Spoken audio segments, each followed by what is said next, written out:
3, 2, 1... Salut à tous, comment allez-vous? Moi, si tout va bien, là, au moment où la vidéo sort, je suis en train de vivre mes derniers jours de vacances à Zanzibar. Depuis le temps que j'attendais de prendre un peu de repos, là, j'espère que je suis en train de vivre ma meilleure vie.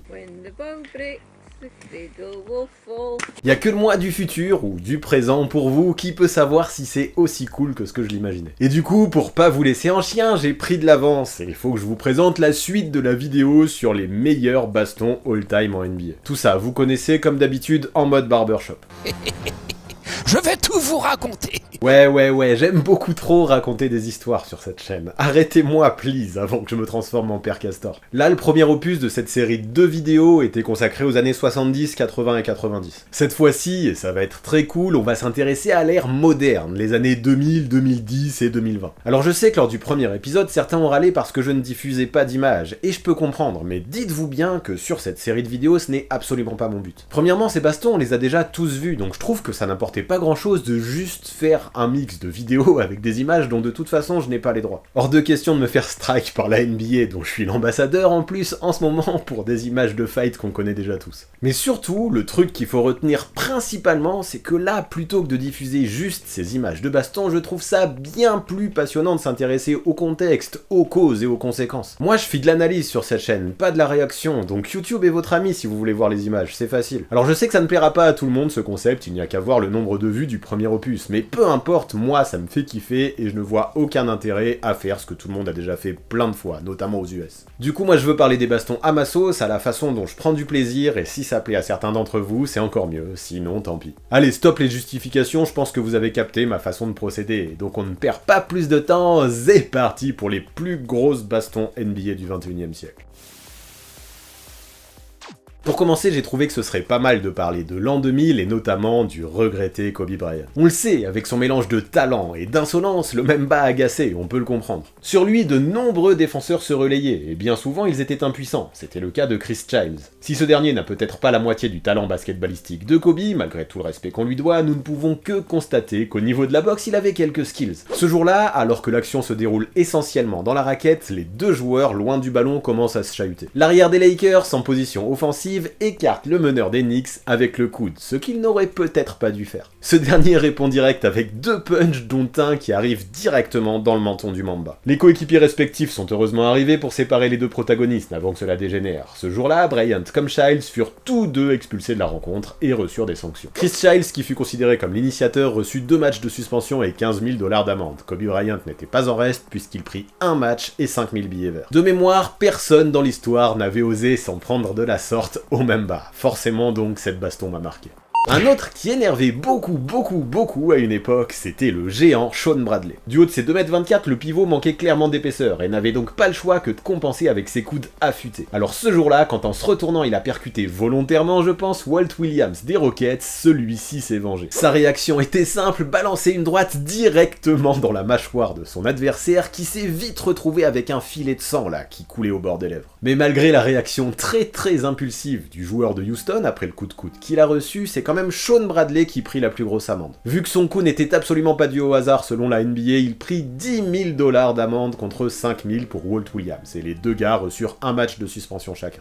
Et quand je dis qu'à cette époque le géant des Mavs agaçait du monde, ce n'est pas par hasard, il agaçait du monde. Si certains se vengeaient en le postérisant le plus violemment possible, en se lançant le défi de jumper plus haut que cette montagne d'os, d'autres, comme Mark Davis, avaient une façon bien à eux de faire comprendre à Bradley que ça suffisait. Après une série de mauvais coups, il est allé voir le pivot des Mavs, l'a saisi par les jambes, soulevé et jeté au sol en mode body slam. Voir un gars de 2,24 m se faire soulever et maltraiter de la sorte, faut le voir pour le croire. Ce coup-ci, évidemment, ce fut Davis qui prit la plus grosse amende, avec 7500 boules à payer contre 3000 pour Bradley qui, après ça, évidemment, voulait en découdre. Notons de toute façon que cette rencontre était très tendue, car Gary Trent, après le buzzer, est allé dans le vestiaire pour essayer de régler ses comptes avec Von Tigo Cummings, qui plutôt avait lui tenté d'arracher la tête de Steve Nash sur le terrain. Si on fait le total, lors de ce match, 28 000 $ d'amende furent distribués, ça fait une jolie somme.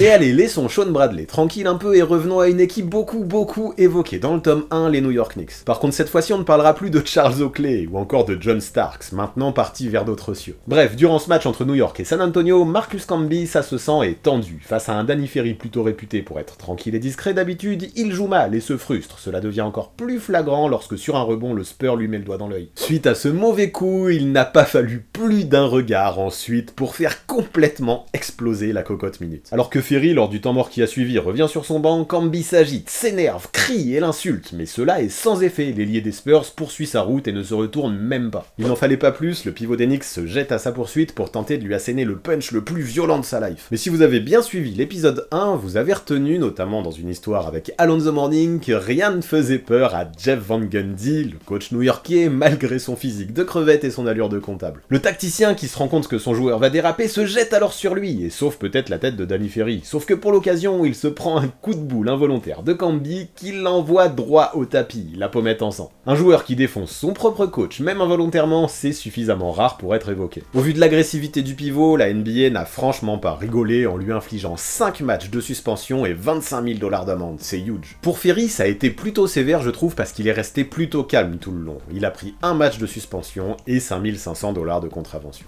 Un autre qui a bien failli se faire défoncer par un coup venant de derrière, lui aussi après Danny Ferry, c'est Brad Miller. Auparavant aux Kings, le pivot depuis débarqué aux Bulls avait l'habitude de jouer des coudes avec Shaquille O'Neal. Le souci, c'est que malgré son physique costaud et ses bonnes mains, il n'était ni assez lourd ni assez solide pour limiter le Big Cactus. Alors comme beaucoup, sa seule arme était de lui découper les bras. Mais ce jour-là, Shaq a dû en avoir ras-le-bol, et c'était probablement levé du pied gauche. Agacé par toutes les fautes qu'il subissait, il décidait de faire payer Brad Miller pour tous les autres qui s'amusaient à ça en NBA. Il faut dire aussi que depuis le début de la rencontre, le Big Fella était déjà allé à 18 reprises sur la ligne de réparation, et encore une fois, là, Miller et Oakley venaient de lui sauter dessus sans aucun ménagement. Bref, ça n'a pas plu à Shaq tout ça qui, au milieu des photographes, arme son poing pour tenter de mettre un gros coup sur la nuque de son adversaire qui lui est en train de fuir vers son vestiaire, on le comprend. Et heureusement que Miller a pris ses jambes à son cou et que la droite n'a pas fait mouche, il aurait pu finir dans un cercueil. Au final, tout le monde fut calmé et séparé, notamment grâce à un jeune Ron Artest de 22 ans déjà très téméraire. Heureusement que Shaq était aussi imprécis pour mettre des coups que pour tirer des lancers. Cela n'a pas empêché la NBA de lui filer 3 matchs de suspension et 15 000 balles d'amende. Oakley, lui, a pris 2 matchs et 10 000, et Miller, 1 match et 5 000. Ouais, on l'a pas dit, mais au moment de la séparation entre tout le monde, Charles Oakley, comme il aime le faire, a balancé quelques coups lui aussi. Ce qui est rigolo, c'est que récemment, dans une interview, Brad Miller disait qu'il ne savait absolument pas ce qu'il avait poussé à bouger la tête au dernier moment pour esquiver le coup, sûrement l'instinct de survie.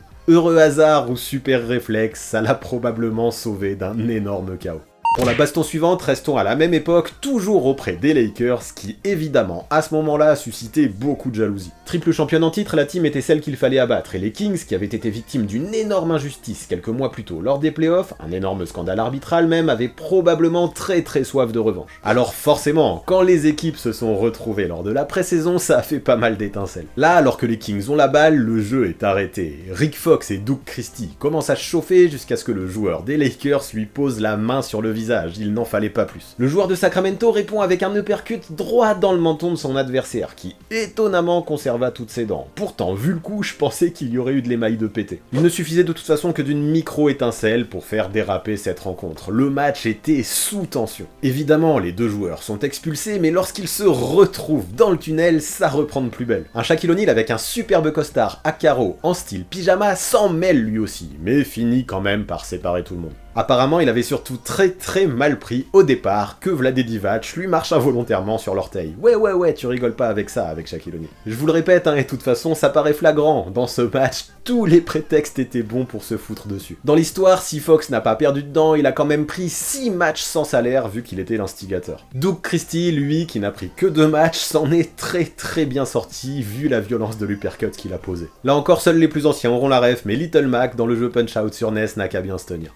Pour la baston suivante, rendez-vous en 2004, et honnêtement, y a-t-il besoin que j'en fasse beaucoup? Malice at the Palace, tout le monde connaît l'histoire, tout le monde maîtrise le scénario, tout le monde connaît tous les détails. Netflix en a même fait un reportage récemment, plutôt bien foutu d'ailleurs, et je vous invite à aller checker ça si vous voulez plus de précision. Mais bref, rappel du contexte, après l'élimination des Pacers en finale de conférence par les Pistons, quelques mois plus tôt, les joueurs d'Indiana voulaient leur revanche. Avec l'arrivée de Stephen Jackson dans le roster, l'équipe tourne hyper bien, surtout que Jermaine O'Neal est au sommet de son talent. Le groupe est une cocotte minute remplie de joueurs impulsifs, prêts à exploser, c'est une évidence. N'empêche qu'ils se débrouillent super bien depuis le début de la saison, et à Détroit, ils veulent la win, ils sont prêts à se battre pour l'obtenir, c'est le moins qu'on puisse dire. Et là, après 47 minutes 30 super intensive, la rencontre est partie en cacahuète. Alors que les Pacers sont sûrs de repartir avec la victoire, Artest se sent pousser des ailes et va faire une très vilaine faute qui ne sert à rien sur Ben Wallace. Ce dernier réagit forcément très mal et répond avec un coup dans la gorge des deux mains. Ouch, les choses s'enflamment un peu dans tous les sens, mais Artest décide de s'allonger, un grand sourire aux lèvres sur la table de marque. S'il dit que c'était juste pour prendre du recul et se calmer, comme son psychiatre lui avait conseillé de faire, ça faisait un brin provocateur quand même. Si bien que ça n'a pas plu au public de Détroit, jusqu'à ce qu'un fan vénère lui envoie son gobelet de Coca Light en plein visage. Ouch. Lui et Stephen Jackson grimpent alors dans le public pour se faire violence. Le pire, ils s'en prennent aux mauvais fans. Ça devient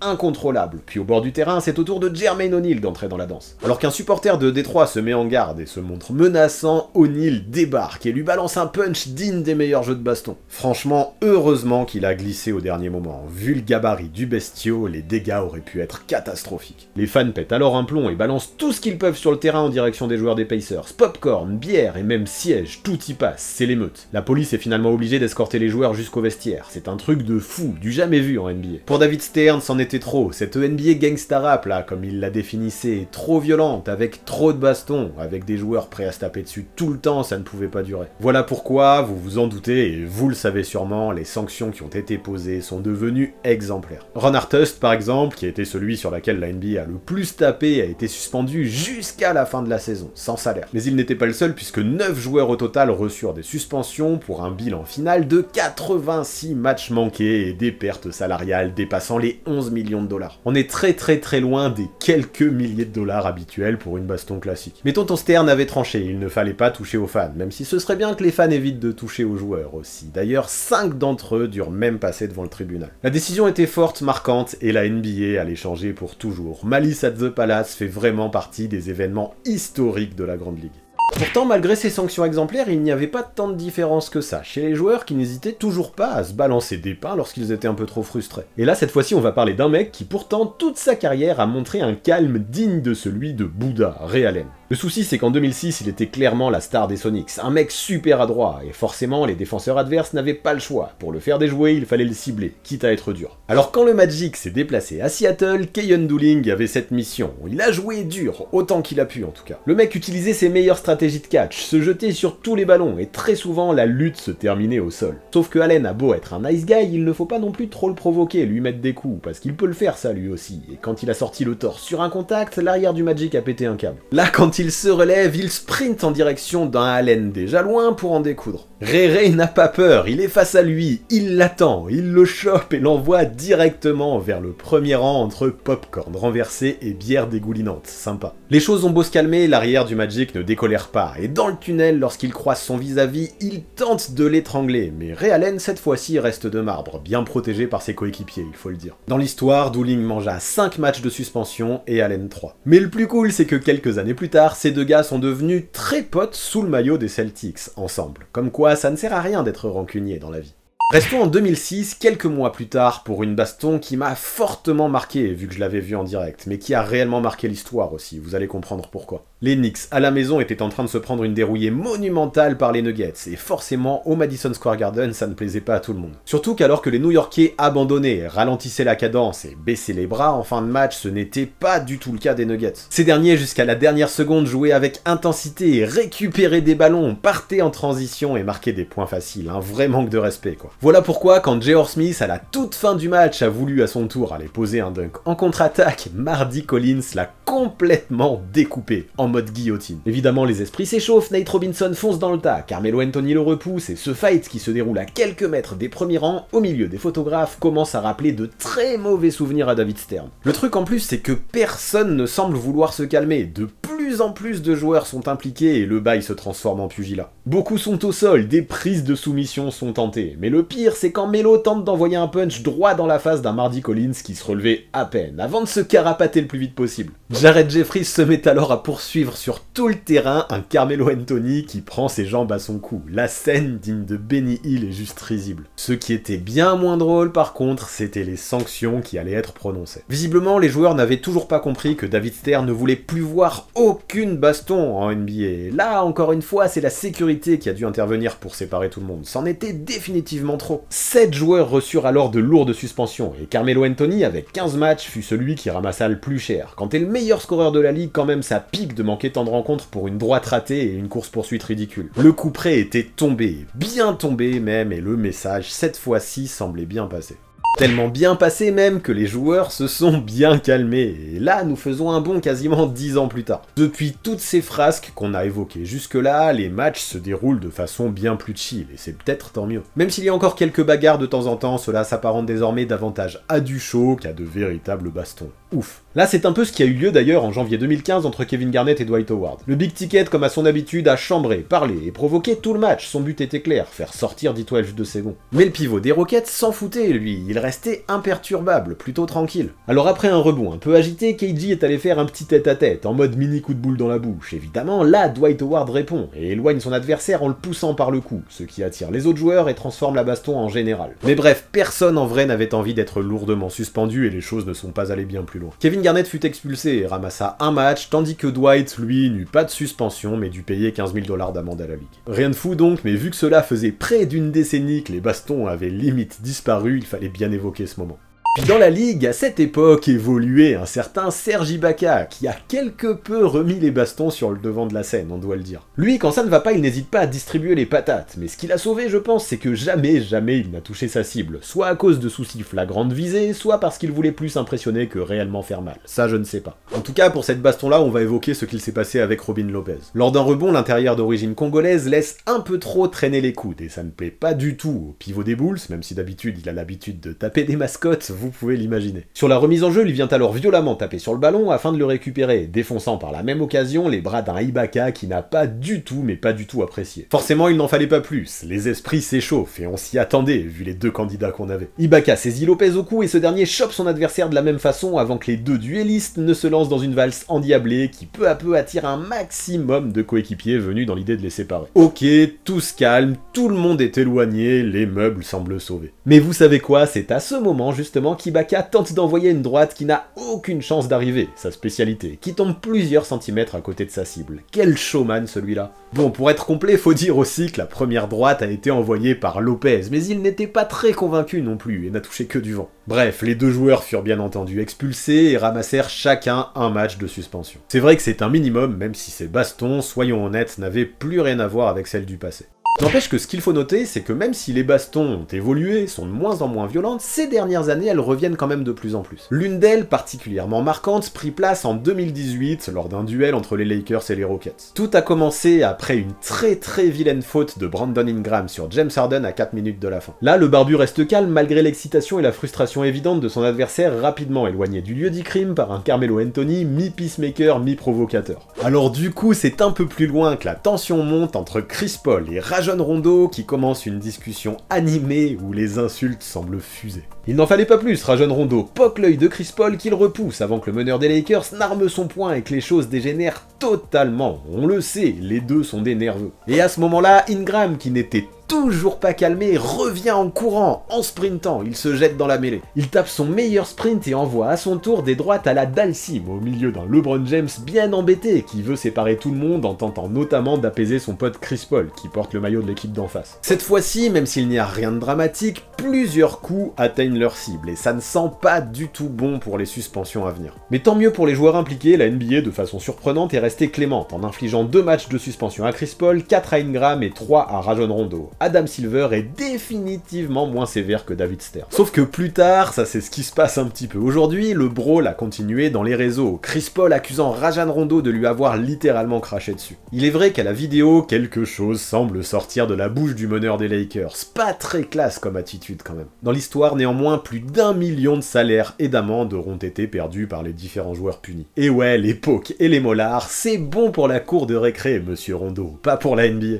Let's go vers 2019 maintenant pour reparler de notre bon vieux Serge Ibaka qui ce jour-là n'était pas dans le meilleur mood possible. Là, l'histoire s'est déroulée avec Marquise Chris qui, passablement énervé, demandait à Ibaka d'arrêter de tirer sur son maillot constamment. Mais le fait que Chris sorte ses 4 vérités à l'intérieur espagnol lorsque celui-ci était cloué au sol a été vécu par ce dernier par une agression. Il en fallait peu. Alors lorsque l'intérieur des Cavaliers a tourné le dos, celui des Raptors s'est levé et a chargé son vis-à-vis par derrière. Il l'a ensuite saisi par la gorge, sa spécialité, puis a balancé quelques droites dans le vent, une autre de ses signatures. Bien entendu, Marquise Chris, qui n'est pas le joueur le moins impulsif du monde, lui non plus a tenté de répondre. Néanmoins, encore une fois, peu de dégâts furent à noter, et les deux colosses furent vite séparés. Dans le lot, Ibaka, pour son pétage de câble, prit 3 matchs de pénalité, et Chris 1. Cela n'a pas empêché ce dernier de se victimiser, en disant qu'il n'avait rien fait, et payait juste sa réputation et les coups de colère d'Ibaka. Ouais, s'il n'avait pas tenté de répondre en essayant d'envoyer des droites, on aurait pu le soutenir, mais là, quand même, la suspension semble méritée.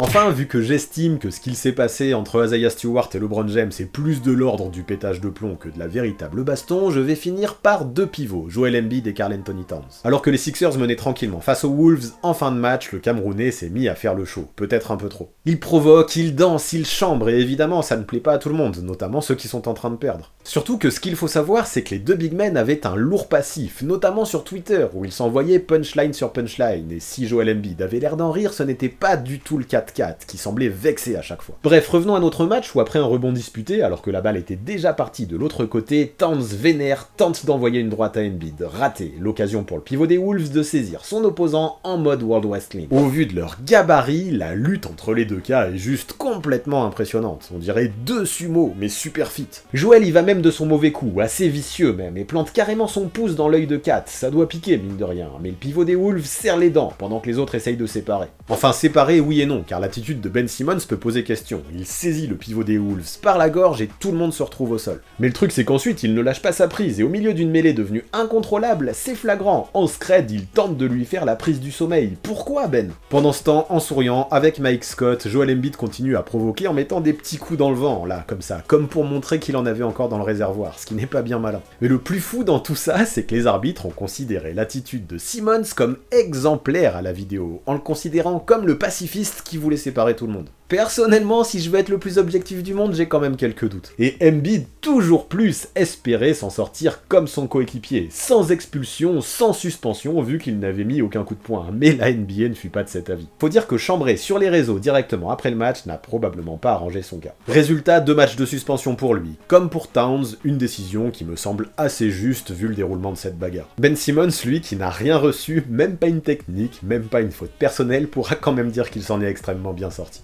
Mais allez, pour conclure sur cette vidéo en 2 tomes, moi ce que je retiendrai, c'est que l'évolution des bastons en NBA a été quand même absolument flagrante. Si dans les années 70 ou 80, les mecs se mettaient de grands coups ultra violents sans jamais être punis, avec David Stern ce n'était plus du tout le cas. Mais le truc c'est que même si au fur et à mesure il y avait quand même moins de violence dans les coups et moins de sang pendant les combats, les joueurs ne pouvaient pas s'empêcher de se friter et de se mettre dessus. Et du coup, ce qui devait arriver arriva, les bornes furent complètement dépassées un jour, en 2004, au Palace d'Auburn Hills. Mais c'est là qu'a été le tournant, parce que les sanctions données ce jour-là, puis celles qui ont été données dans le fight entre les Nuggets et les Knicks ont définitivement calmé les joueurs par la suite. Alors c'est vrai que, comme on l'a dit, là, depuis 3-4 ans, on revoit des gars qui commencent à se chauffer après cette période d'accalmie. Ceci dit, ils sont constamment sanctionnés, et on peut le dire, ce que l'on voit désormais, c'est surtout du show, pas de la vraie violence comme avant, tant mieux. Parce que ouais, franchement, nous on est là pour regarder du basket, et pour la santé des joueurs, et même celle des fans, c'est beaucoup mieux comme ça.